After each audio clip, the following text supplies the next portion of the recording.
Hola, muy buenas algo y bienvenidos a un episodio más de Mandarax. Hello. Hello. Hoy vamos a hablar de algo, pues para variar, como entre malviajante y que no vamos a hacer mucho al respecto, ¿no? No, no vamos a hacer nada al respecto. Yo no, en esta ocasión no voy a cambiar uno de mis hábitos puede ser que ya lo estaba cambiando además desde que hicimos el Mandarax de papel y plástico, que fue como Ajá. volar cabezas. Pero fuera de eso, la verdad es que yo puedo tener muchas contribuciones al ambiente, todas las que pueda. Mi coche es híbrido, lo uso súper poco. Trato de no contaminar en la medida de lo posible. De verdad le echo muchas ganas, pero en este tema creo que es donde tengo que poner mi línea. O sea, no me toquen mi alcoholito. I don't care. I don't care, not gonna do anything about it. Este programa se trata sobre el impacto ambiental de diversas bebidas alcohólicas, las más comunes. Y pues básicamente vivir contamina y obviamente tomar algo que no sea agua, Sí, pues implica pues una huella mucho más grande que nada más tomar agua. Y en eso está, obviamente, todo el alcohol que nos tomamos. exacto. Creo que en algún momento ya habíamos hablado del gasto, sobre todo de agua, que implica producir las cosas que nos metemos a la boca. Pero la realidad es que la industria del alcohol y el proceso con el cual se hacen bebidas alcohólicas es verdad que tiene otras como vertientes contaminantes que quizá no hemos explorado todavía en Mandarax y consideramos que, como en todos los casos, usted al final del día va a tomar la decisión que quiera. De Yo cuando, emborracharse. exacto, yo cuando leí todo, o sea, cuando me eduqué un poquito sobre el tema de los animales, ahí sí tomé una decisión importante, porque para mí comer carne no es tan fundamental en mi día a día como de repente sí tomarme una cervecita, la verdad. Soy más borracha que Sí, carnívora, puede ser. la verdad, también estuvimos buscando mucha información sobre cuál es de los diferentes tipos de bebidas, o sea, cerveza, alcoholes fuertes, vino, etcétera, cuál sería como la mejor opción en términos de ambiente. Y está muy, muy difícil esa respuesta porque depende de un montón de factores. Entonces, no la tenemos. Spoiler, no la vamos a decir. Nada vamos a decir cómo cada una de diferentes bebidas alcohólicas impacta y por qué impacta en el medio ambiente. Y entendiendo eso, creo que sí puede eso informar decisiones sobre si vas a tomar cierta cerveza o otra cerveza o un vino que viene de tal país o que viene de otro país. Ahí sí, ¿no? Como ver, ok, en términos ambientales será mejor este, en términos de sabor, no se sabe. Son trade-offs difíciles de hacer. Oye, ¿cuál es la palabra en español para trade-off? ¿Hay? Disyuntiva. Ah, disyuntiva. ¡Ah! Me encanta. No hubiera pensado que esa era la traducción más cercana, pero sí, ahora me hace Sí. todo el sentido. Ujú. Sentido. ¿Sentido? Sentido. En fin, bueno, no será una sorpresa para ustedes que el alcohol, pues, es una bebida que contiene etanol, que es al final del día la parte del alcohol que le da el nombre de alcohol. Ajá. Es una variedad de los muchos alcoholes que hay en la naturaleza, que en este caso está producido por la fermentación de granos, de frutas o de alguna otra fuente de azúcar. Sí, Es un, es un producto que tiene implicaciones culturales, médicas, sociales, etcétera, en todo el mundo y desde hace generalmente miles de está, años. exacto, Sí. y generalmente está regulado porque sus efectos precisamente en la salud, si no es una persona adulta que es capaz de manejar un montón de cosas, pues en teoría no debe de tener contacto con este producto. Sí, y también tiene regulaciones justo para que los no adultos no lo consuman, ¿no? O por lo menos en la teoría. Sí. Funciona así en la teoría. Pero bueno, el alcohol, como les estamos diciendo, las bebidas alcohólicas, pues tienen impactos en el medio ambiente, ¿no? En el planeta.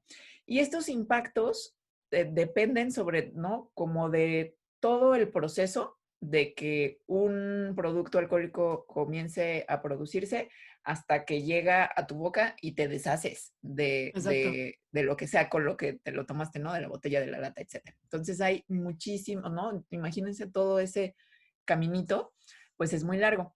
Pero bueno, para considerar como estos impactos ambientales, en términos generales están los que se relacionan con el cultivo de sus Ujú. ingredientes principales, o sea, la cebada para la cerveza, las uvas para el vino, el azúcar para el ron, son, si alguien toma sidra, que supongo que es poca gente, pero bueno, las manzanas para la sidra, el agave para el tequila y el mezcal y así. La agricultura, como ya lo sabemos, porque eso sí creo que hemos platicado en varios capítulos, pero sobre todo en la agricultura del mal, implican mucho consumo de recursos, mucha utilización de cosas que no son buenas para el ambiente, un gasto de agua importantísimo, desechos agrícolas importantes también, y por supuesto hay un impacto potencial a la biodiversidad en términos de deforestación, porque sabemos que el terreno agrícola que tenemos en el mundo no es el necesario para sostener toda la cantidad de agricultura que se realiza.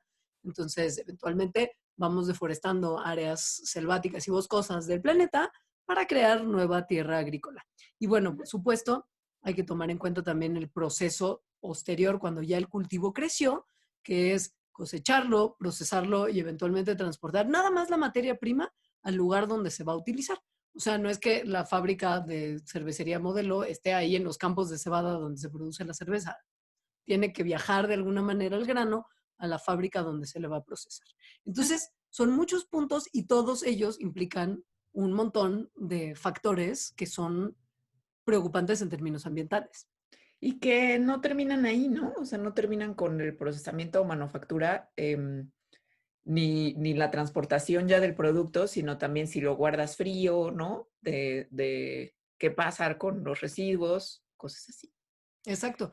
Y por supuesto que al final del día también hay un costo extra que implica la deforestación, que no solamente que pues ya no tenemos esos arbolitos, fuente de oxígeno, etcétera, sino que también hay una pérdida de biodiversidad bien importante que se asocia con la deforestación, porque al final del día esos arbolitos y plantas que estás quitando son casita de un montón de otras especies que necesitan ese lugar para vivir y que cumplen funciones ecológicas súper importantes, que eventualmente si nosotros deforestamos para plantar cebada, pues ya no van a tener un hogar ahí, ya no van a poder cumplir esas funciones. Entonces Ujú. hay que tomar en cuenta eso como un impacto secundario y ya como un terciario también hay que tomar en cuenta que los lugares que se deforestan para agricultura, por ejemplo, son reservorios muy importantes de carbono y que en el momento en el que esos reservorios ya no están, pues esos árboles que estarían ayudándonos a fijar dióxido de carbono y que no estemos tan en problemas en términos de cambio climático, pues ya no están. Entonces, hay como muchas escalas también de estos problemas que no solamente son escalas en el proceso, sino lo que implica en muchos niveles cada uno de los puntos del proceso. Sí. Y de hecho, para algunas bebidas y dependiendo de cuáles, ¿no? No nada más del producto en sí, sino de la marca, por ejemplo, la producción o sea, la producción de los paquetes, ¿no? De cómo lo empacan y de qué pasa cuando se desechan esos empaques, además del transporte y la logística justo de las cosas ya empaquetadas y cómo se guardan, o sea, si se guardan ¿no? En una bodega o si están refrigerados, etcétera, muchas veces son la mayor proporción de los impactos ambientales de una bebida alcohólica. Por ejemplo, 40%, sí, sí. exacto. O sea, 40% nada más es el paquete, o sea, el empaquetado y todo este proceso de empaquetado de las cervezas Carlsberg. Em, Esto porque, ¿no? Lo que están tomando en cuenta son las emisiones totales de gases de efecto invernadero, em, que al parecer, nada más de su empaque y de cómo lo hacen, son el doble de lo que se le está atribuyendo a la agricultura. Eh, Son más que la distribución y las emisiones que causan las cerveceras en sí, ¿no? O sea, con la fábrica de cerveza. Es más que la refrigeración y es más que el procesamiento de la malta y todos los granos. O sea, nada más por la manera en que se está empaquetando y desechando ese empaque. Ahora, la cerveza en particular es probablemente una de las bebidas que más empaquetado necesita y por eso su porcentaje es tan alto. Pero si tomáramos, si pusiéramos todas las bebidas del mundo en el mismo empaque y no les pusiéramos que el anillito de plástico y que la cajita de cartón encima y que lo que sea que tomó todo ese extra, lo que se toma en cuenta en términos de qué contamina más en el proceso de manufactura nos da como resultado que las bebidas espirituosas y en general las que contienen más alcohol, que generalmente son los destilados como whisky, vodka, etcétera, requieren más insumos y tienen una huella de carbono más alta que las bebidas con un nivel de alcohol más bajo. En teoría, por lo mismo, la cerveza tendría una huella de carbono menor que el vino y el vino menor que los destilados. Sin embargo, pues la cerveza tiene todavía los factores del empaque y además que como requiere como mucha energía y mucho calor para ser producida, al igual que los destilados, también ahí como que se empata un poquito con el vino por lo pronto en términos de contenido de alcohol diagonal emisiones de carbono. Y además Ajá, sí, que se toma mucho más cerveza que vino y, ¿no? Y mucho más vino que bebidas espirituosas, o sea, que destilados. Entonces, a pesar de que 1 litro de cerveza tiene menos huella de carbono que 1 litro de vino y que 1 litro de vino tiene menos huella de carbono que un destilado, el volumen que se consume de cerveza hace que el impacto total de la cerveza sea mucho más alto que los otros dos juntos. claro. La cerveza que nos tomamos globalmente es el 80.5% del alcohol que consumimos a nivel global. Sin embargo, como que si lo pones proporcionalmente, es menor en términos de porcentaje consumido, porcentaje de emisiones, porque solo emite el 62% de todas las emisiones de dióxido de carbono y demás gases de efecto invernadero de todas las bebidas alcohólicas. Que sí es un montón, porque es más del 50%, que quiere decir que es el alcohol que más contamina, ¿no? Pero proporcionalmente, por ejemplo, el consumo de vino es solamente el 16% a nivel global, pero sus emisiones son el 27% de las emisiones totales del alcohol. Y en los chupes fuertes, el total que se consume es 3.5%, que es bajo, y sus emisiones son 6.7%. O sea, si empezáramos a beber, por ejemplo, más vino que chela, quizá, quizá el problema sería mucho mayor. Claro. Pero, pues, Ajá. por lo pronto estamos así. O sea, no hay mejores ni peores. O sea, la gente se va a tomar lo que se le... No es como de, no, ya no tomemos cerveza o no, ya no tomemos vino. No, no. O sea, no pasa nada. Estamos contaminando un montón igual y seguiremos. Y esto también depende mucho, acuérdense, y lo vamos a hablar más tarde, de otros muchos factores, por ejemplo, y sobre todo yo creo, la transportación, es decir, de dónde viene lo que sea que te estás tomando, sea una cerveza, sea un vino, sea un whisky. Entonces, si te tomas una cerveza que fue hecha en el DF, ¿no? Y estás en el DF, entonces el transporte pues es mínimo, ¿no? De que se hizo a que llegó a tu mano. En cambio, si te tomas una cerveza que vino de España, ¿no? Y que compras en el súper, pues el transporte, ya nada más que se haya transportado desde España hasta acá, son un montón de emisiones más. O sea, no tiene el mismo peso, Exacto. Eso creo que sí lo pueden empezar a tomar en cuenta. Además, por ejemplo. consideremos que O México, sea, en como términos... tip número uno, Exacto. consideren de dónde vienen sus bebidas. En términos cerveceros, creo que México, y en términos de vino, que ahora ya hay vino mexicano extraordinario, la verdad es que estamos en un muy buen lugar del mundo para empezar a consumir local. O Sí. sea, estar en otros lugares debe ser mucho más complicado. Nosotros somos unos afortunados en ese sentido, entonces vamos a dejarlo ahí. El problema, y eso que sí es una cosa que justo en términos de que nosotros somos un productor muy importante, ha afectado a muchos lugares particulares de México en términos de la producción de alcohol, y esto de lo que vamos a hablar en este momento, sí ha sido grave. Que igual lo vamos a mencionar como en breve y en resumen, pero sí es que la producción de alcohol consume muchísima agua, pero Agua a lo muchísima, loco. muchísima, Sí. así loco enloquecido. O sea, de que cada que dejen un traguito de cerveza así porque está todo aguado y como feo ya en la parte de abajo de la lata, piensen en cuántos litros de agua están desperdiciando por desperdiciar eso y van a ver cómo se van a acabar fondeando hasta lo más disgusting de sus chelas. O la chelita que se te olvida porque ya estás en la peda y como que la Sí, dejas ahí. sí, Sí. Bueno, sí. para hacer 1 litro de cerveza se utilizan entre 60 y 180 litros de agua. Para hacer 1 litro de vino se utilizan entre 870 y 960 litros de agua. No me muero. Y para hacer 1 litro de tequila se utilizan 15 litros de agua más o menos. O sea, Eh, ¿Por qué estas es, diferencias? Entonces, a ver, veamos la cerveza, ¿no? Entonces, en una cervecería, ¿no? Lo que utilizan como materiales que vienen de la agricultura, es decir, la cebada, pues requiere o sea, es una industria, agricultura que requiere muchísima agua. Em, y además, el agua es usada en cada etapa que se va haciendo la cerveza. Es decir, no nada más se utiliza para cultivar la cebada, ¿no? Sino que en el proceso de fermentación y lo que sigue, se sigue utilizando un montón de agua. y la cerveza es 90-95% agua. Entonces, al final del día también gran cantidad de tu producto final es agua. Entonces Sí. sí, es una industria que usa mucha agua. Quizá esto pueda ser una sorpresa para ustedes porque no pensamos normalmente en esta parte del proceso, pero limpiar los Ujú. contenedores donde se produce la cerveza y la fábrica es lo que más usa agua de la chela. Son entre 11 y 30 litros por 3 litros de chela producida. Y se necesita también agua extra para el proceso del empaque, que justo empacar chela es muy contaminante, ya lo mencionábamos, y también para el proceso de enfriamiento, porque al final del día la cerveza en muchos momentos de su procesamiento requiere pasar por frío. Entonces esto también consume agua. Y mucha Además, se evapora. exacto, o sea, Sí. también hay mucha agua que más bien es como que se desperdicia de cierta forma, porque en este mismo, ¿no? En estos mismos procesos hay un montón de evaporación en la que se pierde agua o simplemente se va por el drenaje, es decir, como que es agua que va sobrando en los procesos. Pues piensa en lo de la limpieza. O sea, limpias y echas unos manguerazos ahí, pero todo eso se va a la coladera.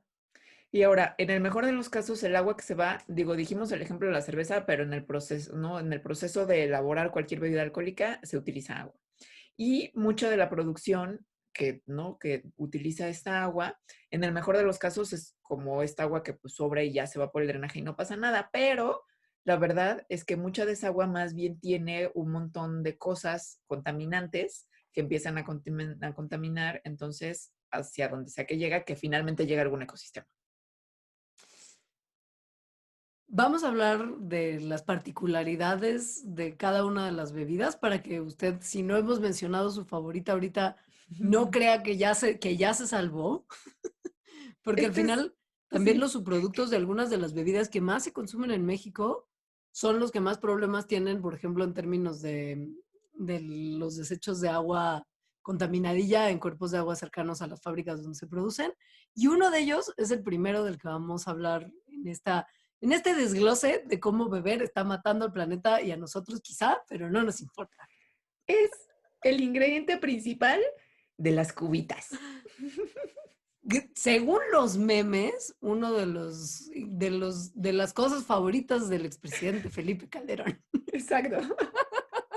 Ahora que lo pienso en las cubas, es que de verdad, ahorita que les digamos el ron, ¿no? Lo que ocurre con el ron, pero además le echas Coca-Cola, Que que es es, mega, o sea, la Coca-Cola contamina como si fuera chela. O sea, es doble contaminación. o sea, una cubita está todo mal, pero bueno, Toman. Pero qué buenas son para las bodas, porque necesitas como algo que te dé para arriba, porque pues hay que bailar un nunca montón se de caballo acaban. dorado. ¿Mandé? Y las cubitas nunca se acaban. Nunca. Se puede acabar la chela, se acaba el mezcal, se acaba todo, menos el ron. Exacto. Entonces, bueno, habrá circunstancias en las que sea inevitable, lo siento, pero hay que justo, pues, escoger qué batallas peleas, ¿no? Entendiendo lo que les vamos a Sí. contar a continuación. A ver, Entonces, a ver, está sí. tremendo. El El ron, ron sí, por favor. viene de la fermentación de la caña de azúcar, ¿no? Y de la destilación de la caña de azúcar. Es decir, el ingrediente base del ron es la caña de azúcar. Empecemos por ahí. Es una de las maneras más milenarias de producir alcohol. O sea, literal, miles de años llevamos produciendo alcohol a partir de azúcar. Y la realidad es que por lo mismo y porque la industria azucarera ha estado bajo escrutinio por justo la cantidad de contaminación que emite, pues ya algunas destilerías están empezando a tomar cartas en el asunto para ser un poquito más amigables, pero probablemente el ron que consumimos en México, principalmente ese que dicen los memes que gusta el expresidente tanto, no sea de estas destilerías. ¿Qué sé yo? No lo sé. Pero la realidad es que producir el azúcar para el ron es una cosa muy sucia y que tiene Sí. efectos terribles sobre el ambiente. Producir azúcar en general. O Sí, sea, sí. la producción intensiva de caña de azúcar es una cosa que además históricamente ha tenido unos problemas no solo ambientales, ¿no? Sino sociales asociados terribles. O la Pero bueno, esclavitud. sí. Pero bueno, hablando de los ambientales actuales, ¿no? La producción de caña de azúcar degrada muchísimo el suelo y le causa muchísima erosión. Además, contamina los recursos de agua locales, pues, también un montón, por, sobre todo, los fertilizantes y pesticidas que se usan. Y hay también, Además, sí, sí, no sé si sepan, si viven en Cuautla, tal vez sí lo sepan porque ahí hay caña de azúcar. Es muy común quemar los campos de caña de azúcar porque es una práctica que se hace antes de la cosecha. De esta manera, ¿no? Como partes que no se usan de la planta, pues se queman, ¿no? Por ejemplo, las hojas, y eso está asociado a incrementos significativos en la contaminación del aire, obviamente, como si están en Cuautla se habrán dado cuenta, y la emisión pues, de contaminantes hacia la atmósfera. Me urge que si hay alguien que de verdad nos esté escuchando desde Cuautla se reporte, porque sí, siento que las probabilidades de que tengamos escuchas cuautleños son pocas, pero me Yo creo encantaría que saber son su opinión. altas. Sí, que ¿Crees? nos escriban, sí. Es grande, No, no, sí, no, por sí. supuesto. Es A ver, grande y muchos se van a vivir a otro lado. O sea, tal vez no están ahí, pero ya, o estuvieron sea, ahí. como Ajá, oriundo de Cuautla. exacto. Ya. Ajá. A ver, bueno, lo que dijo Alita es cierto, pero quizá lo más relevante en términos de impacto ambiental de la agricultura de la caña de azúcar es la destrucción de hábitats. O sea, de acuerdo a un reporte del World Wildlife Fund, la WWF con el pandita, que se llamaba justo Azúcar y el ambiente, es muy probable que el azúcar sea responsable de más pérdida de biodiversidad que cualquier otro cultivo a nivel global. O sea, hay por lo pronto 15 países alrededor del mundo que le dedican entre el 10 y el 50% de su área total de terreno, o sea, no área como para cultivo, área total de terreno a cultivar caña. Y 7 países tienen un área de cultivo de caña de azúcar que abarca más del 50% del terreno total del país. O sea, es Pues muchísimo. es un problema el azúcar, el problema no es el ron, hasta ahora, de lo que Exacto. vamos contando, porque la historia no termina con cómo no se cultiva el azúcar, sino también cómo se refina. Entonces, en el proceso de refinación del azúcar, bueno, se lleva, ¿no? A un lugar para hacer esto. Y este transporte usualmente es en lugares como lejos de donde el azúcar fue, de donde la caña fue cultivada. Y aquí, en estos lugares, en estas que se llaman refinerías, es purificada, se convierte entonces en un jarabe, que es la melaza. Y en este proceso de hacer melaza, que finalmente la melaza es el producto del que va a venir el ron, no la caña, sí, tal cual, em, hay un montón de calor involucrado porque se hierve, en fin. Lo que resulta de todo esto, entonces, es que se extrae más azúcar de esta melaza y progresivamente se va haciendo entonces una melaza como más y más y más concentrada. Todo este proceso produce un montón de líquidos y de gases que son tóxicos. Entonces, usualmente las refinerías están en países donde hay regulaciones ambientales mucho más relajadas, porque el proceso es tóxico. Y sí, y ahí también piensan en términos de energía utilizada y calor. Cada uno de los procesos para ir sacando azúcar y separando el azúcar de la melaza, que es como la sobrita, implica hervirla y hervirla y hervirla y hervirla. Entonces estás constantemente haciendo un gastadero de energía, lo güey. Y sí, pues sí, el subproducto tóxico, excelente. Ujú. Ahora, hablando de subproductos, justo como que la melaza que sobra hasta el final, el producto secundario de la producción de azúcar, es la parte más importante para los fabricantes de ron. Pensemos justo que el ron entonces está aprovechando la basura de la industria azucarera, cosa que Más o es como menos, de, sí. estamos hasta reciclando cuando nos tomamos esa cuba en boda. No es cierto, no es cierto, esto es una broma, pero sí. O sea, lo que usa el ron para su fabricación es la melaza como sobrante del producto de crear azúcar. En ese sentido, sí hace como upcycling, ¿no? Porque agarran algo que ya no serviría y lo convertirían en una bebida que es una industria súper importante. ¿Y cómo Digo, lo también hacen? podrían hacer galletas de melaza, ¿Qué pero bueno, vende más? ¿Galletas de claro, pero melaza sí es mucho o más, bacacho? pero sí tiene mucho más valor el ron. Y lo hacen mezclando melaza como las sobras con agua y con levadura para crear una base de fermentación. Recordemos que el alcohol implica fermentación. Ujú. Entonces, después de eso, ya viene el proceso de destilado, porque el ron, pues no es un fermento, sino es una bebida destilada, que también utiliza muchísimo calor. Entonces, esto no es una cosa particular del ron, otra vez, sino cualquier bebida destilada utiliza un montón de calor, porque la destilación es eso, o sea, hervir y hervir hasta que se separa, ¿no? El alcohol. Em, pero además, o sea, en este proceso de destilación hay también un montón de residuos que son tóxicos. O sea, se han encontrado por estudios que se han hecho que que lo que va sobrando, ¿no? Como de este proceso de destilación, al que una cosa que le dicen mosto, tiene un montón de contaminantes horribles, como por ejemplo hierro, plomo, cobre, zinc, metales pesados, ácidos orgánicos, proteínas, sales complejas inorgánicas. Y el problema es que este mosto, este subproducto de la destilación, lo que hacen con él es tirarlo. ¿Pero a O dónde sea, lo tiran? ¿A un basurero especial de mosto con todos los exacto, cuidados y la precaución? donde después ¿no? Lo purifican y se lo dan de comer a pajaritos. Pues No, no, no tiren al mar como tiramos toda nuestra basura, porque el mar es un gran basurero, no es en realidad un hábitat increíble que todavía no empezamos ni a conocer. Es un basurero. lo tiran al mar, lo cual ha llevado ya a la formación de que haya zonas muertas en el mar, o sea, ecosistemas a los que se les dio en la madre por hacer ron. Sí, o sea, arrecifes de coral, mucha de la muerte del arrecife de coral puede haber tenido que ver con el mosto que se tira al agua, ¿eh? O sea, la verdad. Y pues es que el problema es que eso ya no sirve para nada más. Ya no hay manera de darle como otra salida, es solamente basura. Y la Es realidad es basura que, tóxica. pues sí, es Ajá, basura bien tóxica, sí. que justo esa es la ventaja de tener países donde las regulaciones son un poquito más laxas. Porque, por ejemplo, en Estados Unidos no puedes ir a tirar el mosto al mar.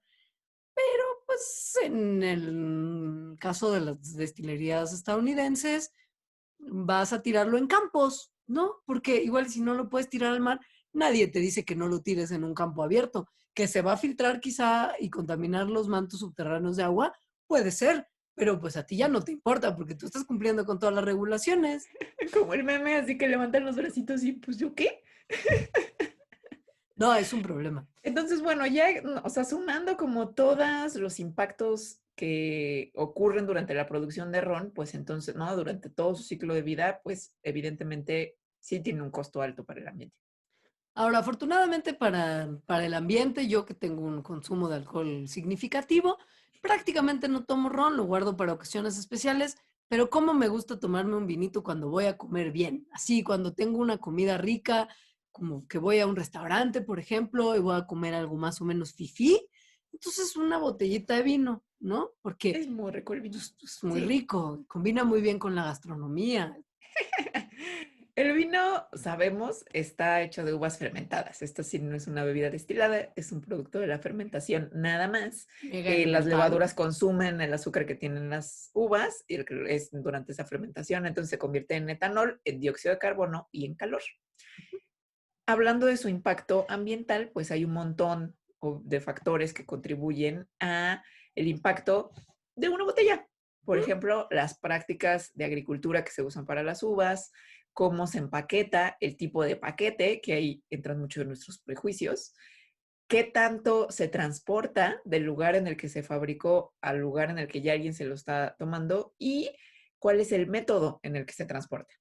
Acompáñenme a ver esta triste historia, que empieza muy bien, porque al principio, como con toda la agricultura antes de la revolución industrial, la producción de vino estaba dominada por pequeños granjeros que tenían su parcelita y la cuidaban muy bien, generaciones y generaciones, y pues no usaban muchos agroquímicos porque no se acostumbraba, la fertilizaban probablemente con popó de sus animales de granja que tenían seguramente unos animalillos Felices. por ahí y ¡pum! Después llega la Segunda Guerra Mundial, todo el mundo cambia y después de la Segunda Guerra Mundial, muchas cosas, sobre todo en términos de la práctica agrícola, cambian también.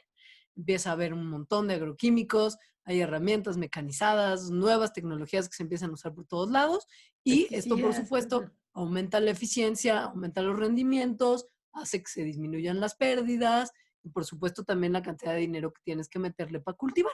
Todo parece ser óptimo en este mundo en el que ya se puede producir más vino de una manera menos artesanal.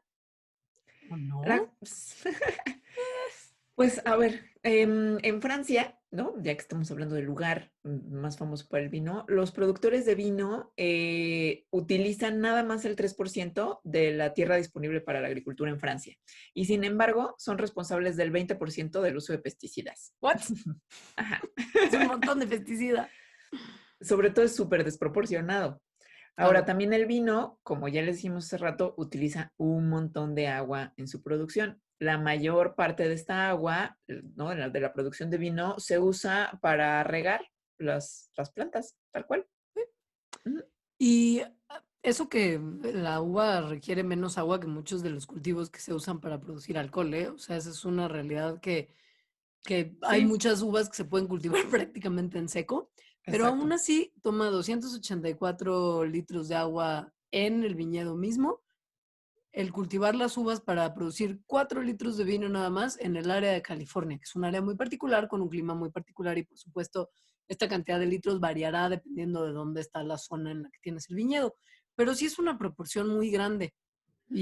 y justo el tema de los pesticidas y la proporción de pesticidas que se usan en Francia que mencionaste en términos de lo que se usa en el resto del país para otros cultivos, pues es muy preocupante porque al final del día es una parte que no creo en un futuro muy cercano que se vaya a eliminar del proceso de la fabricación de vino. Ah, Se ujú. usan fertilizantes también químicos, fungicidas, todo esto para combatir pues, a la vida que habita en una zona de cultivo, que se conocen como plagas, pero que en realidad pues, son otras, quizá otras plantas que están creciendo ahí también, eso sí, como mohos y enfermedades fúngicas que pueden ser muy complicadas. Pues sí, obviamente el usar agroquímicos ayuda a aumentar la productividad y a disminuir las pérdidas que tendrían los cultivos por convivir con otros seres vivos como normalmente se convive en la naturaleza, pero pues no se va a quitar. Y lo de usar fertilizante sintético, que es también súper contaminante para el agua de los mantos profundos, no se va a eliminar a favor de usar fertilizantes orgánicos, ¿no? Como, como estiércol o Sí, o como sea, basura de básicamente es el plantas. mismo problema con cualquier producto de la agricultura que tenemos Exacto, actualmente, ¿no? exacto. Pero bueno, una vez que ya están las uvas y que ya recogieron las uvas, que las recogió una máquina, que las recogió personas, viene la parte de la fermentación. La fermentación en sí genera CO2 como un subproducto. O sea, eso es así, ¿no? Como cuando tú Mm, respiras, pues, o sea, ajá, la levadura come y saca CO2, su producto normal. sí. De hecho, gracias a eso es que tenemos vinos espumosos o, ¿no? O champán, cualquier vino con burbujitas. Esas burbujitas es el CO2 que intencionalmente se atrapa en la botella para que tengamos esa efervescencia. Salvo cuando no se atrapa el que es original de la fermentación, sino que lo inyectan después, porque Ah, eso es existe trampa. también, Ujú, sí, pero pues hay sí. muchos alcoholes fifí que tienen CO2 inyectado, ¿eh? Ni creas que es nada más así como el corrientito ahí. No. Bueno, no importa, perdón. Entonces, bueno, las emisiones de CO2 que resultan de la fermentación son las más concentradas de todas las emisiones industriales de CO2. Y además hay emisiones indirectas, ¿no? De este gas de efecto invernadero que están ligadas a algunas actividades, ¿no? Que, por ejemplo, son las demandas eléctricas, como por ejemplo calentar para la fermentación, la ventilación, aire acondicionado, que sí hay que prender la luz. Y pues se usa también un montón de agua para limpiar, como en las cervecerías, o sea, en las fábricas de cerveza. Hay que usar agua para limpiar los barriles, los tanques, los pisos. ¿Se Sí, puede disminuir este gasto de agua si cambiamos, por ejemplo, como una Kärcher así de alta presión, así, pues igual y sí, pero la realidad es que se va a seguir usando agua también para eso. Y al final, pues como que es la parte, en este caso en particular, en la que menos agua se utiliza más en la parte del cultivo. Pero, pero, ajá, Didi. que en términos de la huella de carbono total, la parte como del viñedo y la vinería. Producción. Ujú. Ajá. O sea, la parte donde se produce el vino solamente implica una tercera parte de la huella de carbono total. O sea, Es que eso ¿cómo? está muy Hacer el vino impresionante. solamente implica una tercera parte de la huella de carbono. ¿What? ¿Qué es lo demás? O sea, ¿en qué se va lo demás? En empaquetado, en distribución y en guardarlo. O sea, que si de verdad quisieran hacer como, ¿no? Vivir la vida mega sustentable y tomar mucho vino, tendrían que irse a vivir al A un Valle de viñedo, Guadalupe y claro. tomárselo Del y barril, tomarlo así ahí. abrir la llave y como, Sí, sí. O sea, no que lo hayan puesto en una botella, sino abrir la llave. puedes llevar tú tu garrafón. Te consigues uno de esos grandes de agua, como de galón, y ya vas al viñedo y que te lo rellenen directo, Ujú. ¿no? Aquí viene la parte de cómo se empaqueta el vino, que se empaqueta en general en botellas de vidrio que son muy pesadas. Y a pesar de que el vino es reciclable, que se puede reciclar de hecho muchas veces, pues el problema está en que sí se recicle, que también como hablamos en el Mandarax de papel o plástico, en México o sea, prácticamente nada del vidrio se recicla. Pero aunque sí se reciclara, el hecho de que sea pesado, entonces hace que la transportación sea más costosa en términos sea más costosa en general, ¿no? Pero particularmente en términos de las emisiones de gases de efecto invernadero que produce, porque estás transportando un peso en el producto tal cual, en el líquido de vino, y un peso muy adicional bastante grande en el paquete que lo contiene. Y obvio, pues también los procesos de producción del vino y también de reciclaje de las botellas en los países que sí lo hacen, implica un gasto importante de energía. O sea, producir vino es un montón de combustibles fósiles que se usan para derretir los materiales a partir de los cuales se hace vino, como arena, ¿no? No, de Y los cuales es el vidrio, más bien. el vidrio, perdón, sí, no el Sí. vino, el vidrio, Ajá. sí. Y pues también tenemos que considerar en términos de como producción de otras como cosas que luego ni nos damos cuenta que tiene nuestro empaque, como el corcho como tal, y esa cosita de aluminio que está alrededor del corcho, que siempre es como de, ¿qué se hace? Se corta primero, ya meto los corchos así, me vale, porque Ajá. eso implica un costo energético importante también. Y bueno, el corcho podría ser o podría pensarse como un material pues muy sustentable porque es biodegradable, es renovable, es reciclable, se puede reusar. Es decir, tiene como un potencial muy grande de estar circulando continuamente en la economía, que al final eso es lo que quisiéramos de todos los materiales. Pero no puede ser composteado en casa y si se tira como ¿no? a basureros, no es que se rompa así nada más, ¿no? De manera tan fácil, que es lo que pues, yo creo que le ocurre al 99.9% de los corchos. Y No es que ahora, haya como centros de reciclaje de corcho de vino aquí sí, cerca. o sea, yo creo que lo más que se rehúsa el corcho es en hacer como esos pizarroncitos con los corchos partidos a la mitad. Y hay un límite para tener esos pizarrones. Volviendo a la cosita tonta que está alrededor de la parte del corcho justo en la boca de la botella, lo que se usa para producirlas es o estaño o hojalata o bien aluminio, ¿no? Directo. Y la producción de estos minerales es problemática. O sea, es intensiva en términos de gastos energéticos, la producción justo tiene un montón de conflictos sociales y de producción en los lugares de los que se obtiene. Y pues se nos ocurre que quizá entonces la sugerencia para beber vino de manera más ambientalmente amigable sería no tomar vino en botella de vidrio con su corcho y su aluminio alrededor, sino pues como pues en cartón, como en Tetra Pak, ¿no? ¿No? ¿O qué? Pero, pues, en primer lugar, no todos los vinos vienen en Tetra Pak. No, Casi siempre son los más malos. pues sí, Y casi siempre son los más malos, yo creo que porque los buenos tienen miedo de verse como malos. exacto. O sea, es una cosa como de percepción del consumidor. Ahora, lo que sí hacen muchos fabricantes de vino es que o sea, que en el transporte de los vinos lo mandan en contenedores muy grandes de acero inoxidable y el proceso de embotellamiento sucede en lugares más cercanos de los lugares de donde se van a vender. Entonces, eso hace que se reduzca muchísimo el peso de la transportación y por lo tanto las emisiones relacionadas a la transportación también se reducen. Y eso se estima que corta las emisiones del vino en su totalidad en un 40%. O sea, nada más embotellarlo en otro lado para perder el peso del vidrio reduce en un 40% las emisiones. Ahora eso no depende del consumidor, depende nada más de los productores y en la botella no dice, este vino fue transportado como Sí. Y fue a embotellado granel. acá. O sea, pues no hay manera de saber. Pero, pues, si a ustedes más que eso del vino no le parece bien y les suena que es una bebida complicada y que nunca sabes si el vino está bueno o está malo, y luego es más caro, y el vino que es barato siempre le dicen a uno que es malo, entonces Y prefieren luego no da dolor de tomar, cabeza. exacto, Sí. prefieren no tomar vino porque además luego si toma mucho se le pone la lengua morada y es muy balcón. A mí me pasa eso. Pues a todos nos pasa eso, ¿a quién no le va a Sí. pasar eso? Pues entonces es mucho más fácil recurrir a la siempre fiel, nunca falla, nunca te vas a ver distinta, siempre vas a tener así, saber exactamente qué pasa cuando haces ese tss inicial, chelita, chelita, La cervecita. Que mm, además hay un montón de cervecitas diferentes muy, muy deliciosas, ¿no? Para todos los gustos. exacto. Entonces, bueno, la cerveza es un fermento de granos, de cereales, comúnmente y sobre todo de cebada, a la que le llaman después de un procesamiento malta, pero también hay de trigo, también hay cervezas de maíz, hay incluso cervezas de arroz, pero bueno, cebada, ¿no? En general.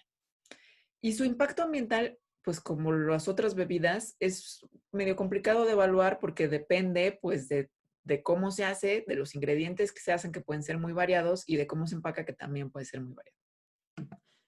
Hay que de alguna manera generalizar para poder narrar esta historia. Entonces les vamos a platicar del impacto de un six-pack de la cerveza de fermentación alta que se conoce como ale, a diferencia de las cervezas de fermentación baja que se conocen como lager.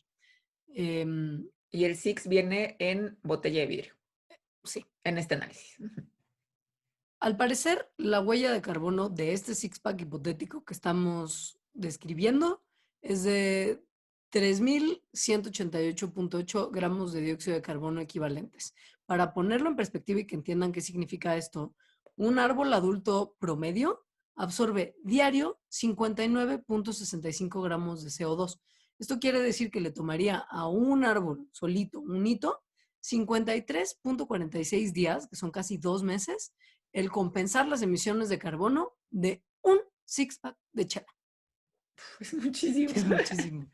¿Y por qué tanto? Bueno, también depende, hay emisiones, ¿no? Asociadas a cada parte de su ciclo de vida. Entonces, la producción y la transportación de este six-pack de vidrio es más o menos el 22% del total de huella de carbono. Es decir, es la proporción más grande cuando excluimos como las prácticas que se llevan a cabo ya en los puntos de venta. Entonces, bueno. Lo primero que hay que tomar en cuenta para hacer este cálculo son los materiales como crudos, que no tienen que ver con lo que se convierte en la cerveza misma, ¿no? O sea, como todo lo que está alrededor de la cerveza que no es la cheve, que son las botellas de vidrio, las etiquetas de papel, las El cositas que las mantienen. cartoncito. Ujú. ¿Mandé? El cartoncito en el que viene el Six. Sí, Ujú. exacto. Las tapas, las corcholatas, las cajas donde se transportan estas cajitas de cartón, los adhesivos, el Los Durex, la pallets. envoltura de plástico con el que empacan, porque ese six-pack de cartoncito viene dentro de cajas más grandes que están cubiertas de plástico. Si han pedido su alcohol directamente a la cervecería, como pues uno puede hacer, se darán Sí. cuenta de que hay mucho plástico y cajas en donde vienen las cajas, que es una tontería, pero pues es así. Hay que tomar en cuenta eso y la producción de todos esos materiales que les acabo de escribir implica 850 gramos de los 3.188 que les dije. Ujú. 850, es La una gran parte. producción. Después de la producción, esos productos tienen que llegar a la cervecería para que entonces sí se empaquete la cerveza. Claro, ¿No? Entonces también hay ahí asociados pues la distancia y el modo de transporte. Y además, una vez que bueno, ya se mete la cerveza a las botellas y la cerveza como tal se empaca en todas esas cosas que a su vez llegaron empacadas para empacar, hay que tomar en cuenta el transporte, que también toma en cuenta la distancia de la cerveza misma. Em, entonces, si estamos, ¿no? Asumiendo que una cerveza típica, ¿no? Una botella de vidrio de las cervezas que estamos diciendo, pues son de 355 mililitros. Y que está llegando a los lugares a los que llega a través de un tráiler que más o menos ¿no? Se traslada a 24 kilómetros de donde fue producida la cerveza a su punto final de venta. Entonces, las emisiones de este transporte son casi 2 gramos de CO2 por cada six-pack. Obviamente, esto incrementa e incrementa e incrementa si las distancias son más largas o si las distancias involucran un avión. es aquí donde nos acercamos a una de estas disyuntivas que hay que enfrentar cuando decidimos qué vamos a comprar en el súper. La producción de aluminio para las latas de chela es ambientalmente mucho más problemática que la producción de vidrio. Al final del día, el vidrio viene de materia prima como muy fácil de obtener. Es también, implica energía y obviamente, etcétera, etcétera, producirla, pero el aluminio es más complicado. Sin embargo, las latas son mucho más ligeras y es más eficiente su transporte. Entonces, esos son el tipo de cosas que hay que tomar en cuenta cuando Y se decidimos. recicla muchísimo más. O sea, Exacto, no, justo como la producción de aluminio es es más compleja, ¿no? Y involucra como muchos pasos. Es bien caro producir aluminio de cero. Eso hace que los incentivos para reciclarlo sean también súper altos. Entonces, en ese sentido, lata por sobre vidrio Ujú. es óptima. En términos de la otra mitad de las emisiones que no tienen que ver con el empaque, sino ya con la chela misma, pues hay que considerar qué ingredientes son la que la componen. Son la malta, El los, lúpulo. el lúpulo, el agua y el dióxido de carbono que se le tiene que poner para que sea gaseosa y deliciosa.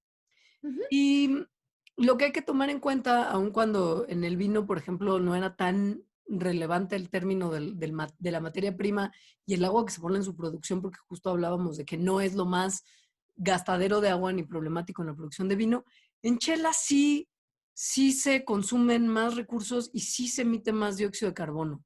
O sea, los materiales que componen la chela, los consumibles de un six-pack de cerveza, son 680 gramos de los 3.200 que les narramos al principio. Y además, hablando también de las emisiones, pues hacer la cerveza, o sea, sí, fermentar la cerveza y que de tener un producto ya como cerveza, involucra un montón de, primero calentar, luego enfriar, mover un montón de líquido, limpiar, ta, ta, ta. Todos de estos pasos requieren un montón de energía. Entonces, la mayor parte de las emisiones en una cervecería vienen del uso de electricidad. Es decir, bueno, y de otras fuentes de energía, como por ejemplo el gas natural, si es que se está usando, ¿no? Em, y el uso de energía depende, pues, de qué tan grande sea la cervecería en la que estás. En una cervecería de un tamaño, pues, promedio, el uso de energías es más o menos 250 gramos de CO2 por cada paquetito de por cada six pack. En términos de cuánta energía se usa como no solamente en las emisiones, sino poniéndolo en términos ya de como de joules y watts. De kilowatts hora como los del recibo. Exacto. Topen. En la producción de un six-packcito de chevita, si piensas en tu televisión acá, tamaño bueno, 40 pulgadas, de esas ahorradoras además, de las que tienen su sellito de Energy Star, chidas, con la que no te sientes tan mal por estar viendo Netflix todo el día, tu six-pack fue hecho con la suficiente energía para que tu tele esté contigo bingeando en Netflix durante 20 horas seguidas en Ujú. una cervecería promedio. Así es. Y finalmente hay otras emisiones que están asociadas a dónde se vende y cómo se consume. O sea, ya tal cual como a nosotros. Exacto. Em, que bueno, obviamente involucra qué tanto se transportó la cerveza para llegar al punto de venta y luego qué tanto te transportaste tú, ¿no? Pero además, la cerveza, es muy raro comprar cerveza que no esté fría. Claro, O ¿por qué sea, harías eso? sí, casi siempre que vas a comprar chela, pues la quieres para beber en ese momento, la quieres fría. Y además, entre más fría, mejor. O sea, ¿no? Hasta están en los refris la temperatura, ¿no? 4 grados, mamita, cuatro Exacto, en la que grados. están. Y esto ocupa un montón de energía también. O sea, lo que están haciendo, o sea, esa práctica lo que está haciendo es que la bodega de la cerveza sea una bodega fría. Claro. Ajá. Esto en general es como casi 900 gramos del CO2 del que les hablamos al principio de todo el proceso de la chela. Es un porcentaje súper alto y la verdad es que pues ni siquiera es el principal de los problemas en términos de este gasto energético. Probablemente el daño ambiental más importante de la cerveza es la basura. O sea, sí, la basura de chela. Piensen cuando tienen una fiesta en su casa. Piensen en las bolsas de basura al día siguiente. ¿Qué es lo que más ocupa espacio en su bolsa de basura o en su caja o en cómo tiren la basura ustedes en su casa? Son los envases de chela y la lata por lo menos se puede comprimir. Pero si es vidrio, vas a sacar cajas y bolsas de botellas de vidrio que después se van al basurero y en México no se reciclan para nada. Caguamas, Es amiguis. caguamas, Caguamas. caguamas es bien, caguamas es bien. Que ahora pues con prácticas de mayor cuidado por el coronavirus, no sé qué les puedo augurar a las caguamas. Caguamas y vasitos. Es que pues sí, a ver también. Yo ya estoy tomando caguamas como adulto y ya no me la tomo compartiendo la de la botella grande. Exacto. Ya O presto sea, vasos caguama además de con vasito. vidrio. Exacto. Ajá. No vaso desechable. Caguama con vaso de vidrio para que te sepa bien la chela. Es así. Y Y si no, pues lata. Pero vidrio. sí. Y pues o sea, aquí viene como otro tip, que creo que es el mismo tip para el del vino, pues entre más local mejor. O sea, entre menos se haya transportado, mejor. O no, porque hay que pensar también, o sea, en ese sentido, tú como consumidor sí, pero hay que tomar en cuenta una parte bien importante de la producción de cerveza, que es el impacto que tiene en el lugar donde se produce esa chela. Y México es un excelente ejemplo de cómo el producir cerveza puede ser verdaderamente problemático. Y esto me molesta profundamente saberlo porque me hace sentir una culpa importantísima cada vez que me tomo una cerveza de mi cervecería favorita, que es mexicana y que la cerveza se produce aquí y es un maldito problema, porque, Sí, pues sí, o sea, es se un maldito producen, problema porque está secando literalmente exacto, regiones, sobre todo regiones del regiones que país. en un principio no tenían mucha agua. A ver, nuestro país, como lo hemos visto desde el estudio antropológico, o sea, desde nuestras clases, creo que de geografía de la primaria, vemos que hay como una línea imaginaria que divide muy clarito el país, o por lo menos lo dividía antes en otros tiempos, entre una parte que se llama Mesoamérica y otra parte que se llama Áridoamérica, que en el nombre ya lleva la descripción, árido, árido, es árido. Bueno, tenemos uno de los desiertos más grandes del mundo, ¿no?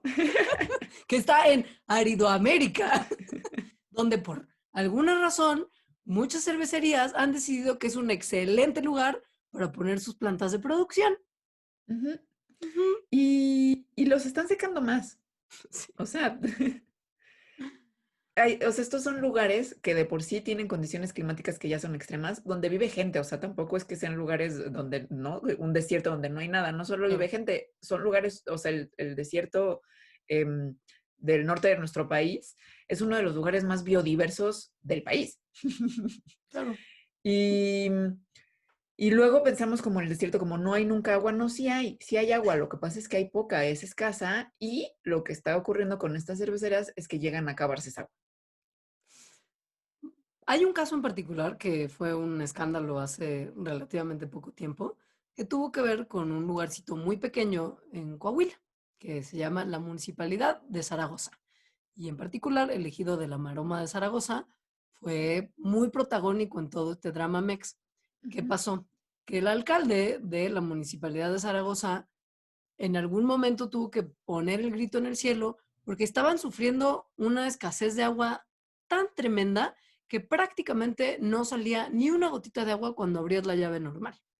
Y esto tiene que ver con que los pozos profundos que le tendrían que dar el agua a la municipalidad de Zaragoza no se le estaban dando a ellos, sino que le estaban dando el agua a una planta de la marca Constellation Brands, que es la firma gringa que distribuye y produce cervezas de Grupo Modelo para consumo estadounidense, y les dieron un permiso, saludos Humberto Moreira, sí, saludos, les dieron un permiso para usar prácticamente todo el agua que necesitaran de ese municipio a cambio de poner la planta ahí y ofrecer un montón de trabajo para la gente que ahí vive. Pero el agua que se utiliza es, o sea, diario millones de litros de agua. O sea, es toda el agua. Ajá.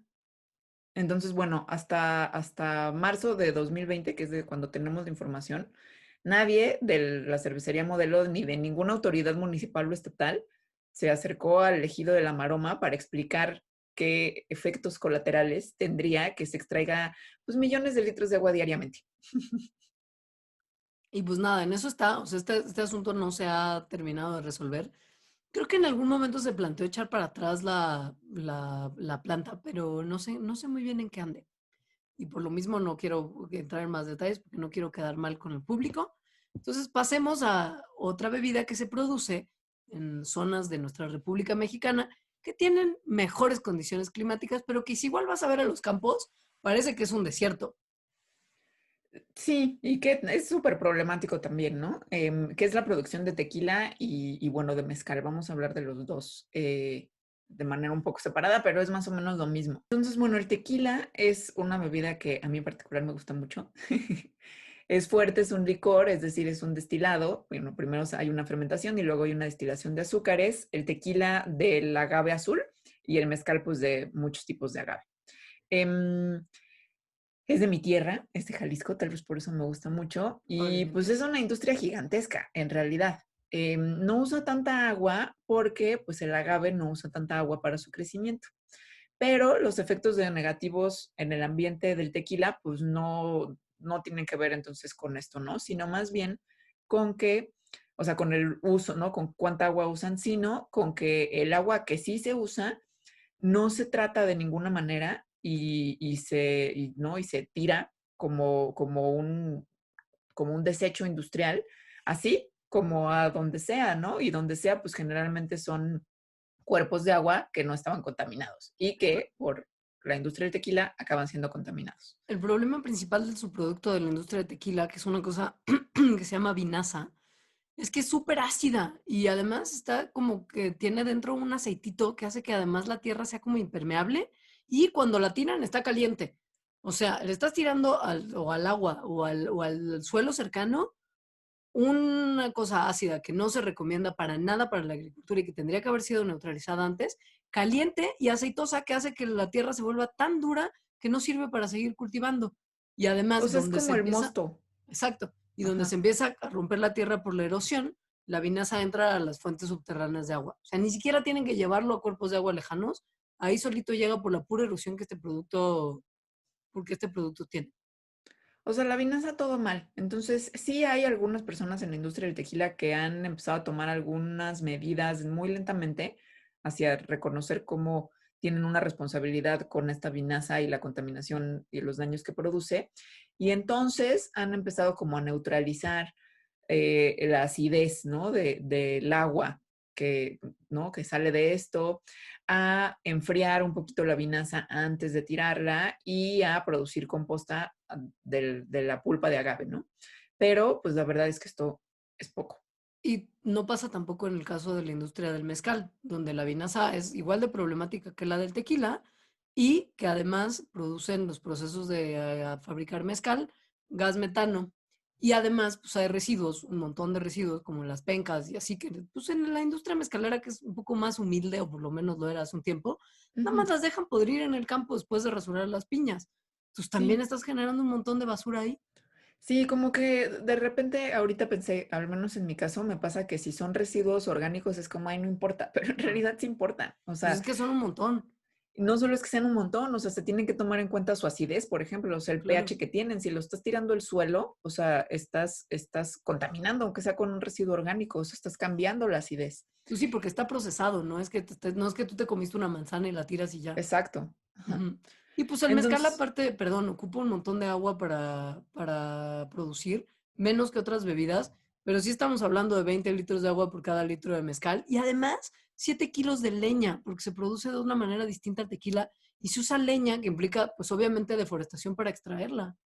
eso es muy impresionante, ¿no? Cuando ves sí los campos, y pues sí, la deforestación no se da.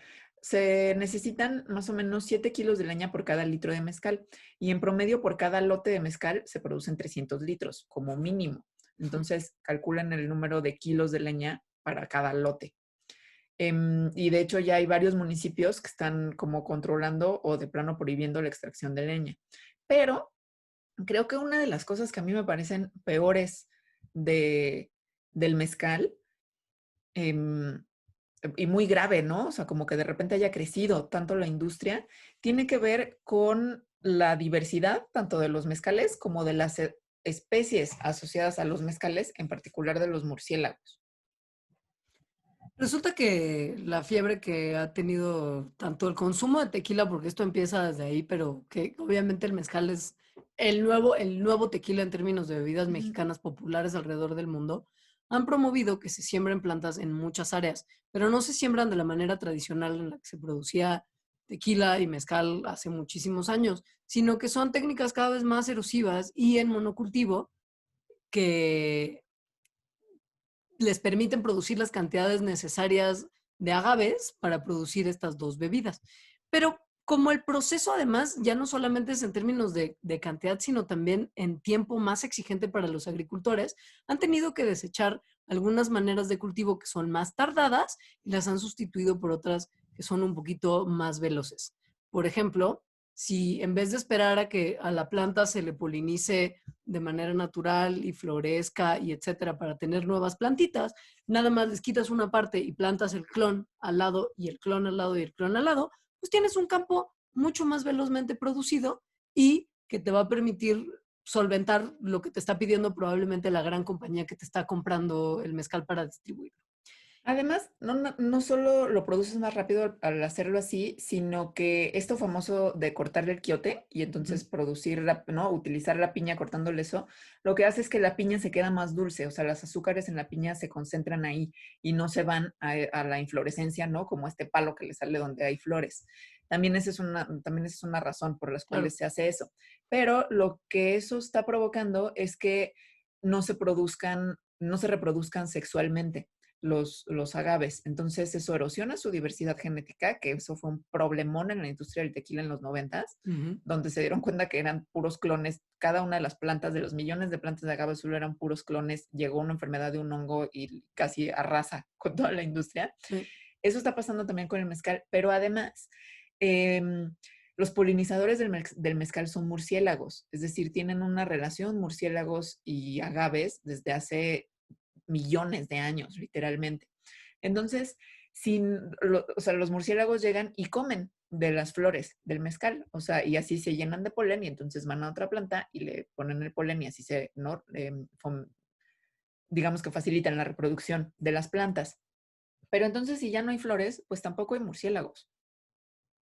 La manera en la que se ha estado tratando de resolver es que hay científicos mexicanos que están convenciendo a algunos de los productores de tequila y de mezcal que dejen algunas de las plantas que sí les salga la flor. Igual y esas no van a destinar sus recursos completos a la producción de azúcar para la penca y van a destinar recursos en producir la inflorescencia, pero con que haya unos poquitos ya se permite que los murciélagos regresen y puedan tener ahí su lugarcito de vivir. Y ahora también otra cosa que está pasando de no tener en cuenta como estas consecuencias sistémicas o ecosistémicas de repente arrasar con una parte de un ecosistema natural para agarrar leña para hacer mezcal o para sembrar más agaves para hacer mezcal, es que las plantas con las que o sea, que se quitan para hacer eso, pues son bien importantes ecosistémicamente. Entonces, por ejemplo, se ha visto que muchas plantas maderables y otras plantas más pequeñas, como por ejemplo leguminosas, como tipo frijoles y cosas así, funcionan como una niñera, digamos, de otras especies como cactus columnares cuando están chiquitos. O sea, los cactus empiezan de tamaños de verdad muy, muy diminutos. Y en esos tamaños diminutos no aguantan tanto el sol. O sea, necesitan como estas plantas que les den sombra, ¿no? Y que les permiten entonces crecer en sus primeros años de vida y luego ya, ¿no? Ser el cactus así gigante. Entonces, extraer estas plantas que sirven como niñeras, o sea, como estas leguminosas chiquitas o plantas maderables, empieza a tener efectos en otras plantas, ¿no? Y pues, ¿no? Entonces, modificar todas las relaciones ecosistémicas y ecológicas que hay ahí. Para que lo tengan en mente cada vez que se tomen un mezcalito o un tequilita, están todas estas cosas a tomar en cuenta que afortunadamente sí hay grandes científicos mexicanos tratando de encontrar soluciones para que Sí. sea un poquito más amigable. Hay de hecho un como sello de estos mezcales que están dejando que algunas de sus plantas, un porcentaje de sus plantas produzcan flor. Em, que no me acuerdo ahorita cómo se llama. Ah, Bat Friendly. Mm. Entonces podrían buscar ese sello. A mí también lo que me da mucho coraje es que hay un montón de mezcales industriales que se hacen pasar por artesanales. Ay, Entonces lean bien la etiqueta. O sea, porque de repente hay un mezcal que tiene un nombre y que tiene su etiquetita, ¿no? Como utilizando dibujitos medio folclóricos y tal, y le pertenece a Bacardí. claro. Pues bueno, para que lo tomen en cuenta y también tomen en cuenta todo lo anterior, porque sabemos que ustedes no solamente toman su tequilita mezcalito, sino que les gusta de repente también beber un poquito. Este programa nada más sirvió para que ustedes sepan un poco lo que implica que ustedes se estén tomando esa copa de vino, esa chela, esa cubita, ese tequilita, ese mezcalito, y que igual y no lo dejen de hacer, pero que por lo menos lo aprecien más y que no anden Sí, dejando su trago abandonado en las fiestas, que es un desperdicio súper menso de cosas que ocuparon muchísimos recursos para producir y que contaminaron un montón en su producción. así es. Sí, creo que al final, ¿no? Como el mal viaje es como, "Oh, no, ya nunca podremos tomar y pues no, ese no es el propósito, No, sino que cuando tomen, sepan, ¿no? Lo que exacto. pasó para que hagan eso y entonces pues lo honren y tal vez si toman mucho vino francés porque les encanta, pues está bien, pero entonces hagan otra cosa como para más o menos equilibrar Claro, esa huella que están teniendo. exacto. Con eso terminamos y gracias a todas las personas que nos escucharon. Tenemos unos Patreons muy increíbles que nos han dado literal muchos placeres y gustos al ser los Patreons que han colaborado con 10 dolaritos, perdón, ay, disculpen ustedes, con unos 10 dolaritos a nuestro Patreon. Y creo que antes de terminar, mientras tú dices las redes sociales, yo voy a encontrar la listita para mencionarlo rápidamente y poder Muy bien. agradecerles como se debe. Pues nuestras redes sociales de Mandarax, en Facebook es Mandarax, lo explica todo, en Twitter es @Mandarax y en Instagram es @lasmandarax. Mi Twitter personal es @alita-emo y el de Leonora es @leos. Creo que ahí contestamos un poquito más cosas. Exacto. A todos los Patreons en general, muchísimas gracias. Si ustedes no saben qué es ser Patreon, visiten por favor www.patreon.com/mandarax y se enterarán en qué consiste ser nuestro mecenas. Pero shout out especial a Dan Figueroa, a Aileen Espera, yo no Mendoza, tengo la lista. no importa, ya la leo yo rápido para Ah, acabar muy más bien. pronto. Alexis Valeria Rico Rojas, Arturo Moreno, Sar de Jesús, Elisa Ortiz Hernández, Emma Préstamo, Fabiola Pasquel, Hugo Naín Torres, Itzel Rodríguez Mendoza, Jorge Díaz, Luis Ches, Luis Alain, Marian Reimers, Nora Fernández, Oscar Colín, Pepe Flores, Stevie, Teresa Antonio, Teresa Fernanda Medrano Miranda y Aarón Armando Flores Barroso. Ustedes, gracias máximas, a todos los demás, gracias máximas también, pero pues Sí, gracias a todos los que nos escuchan también sí, y compartan Mandarax si les gusta. exacto. Muy bien. Adiós. Bye.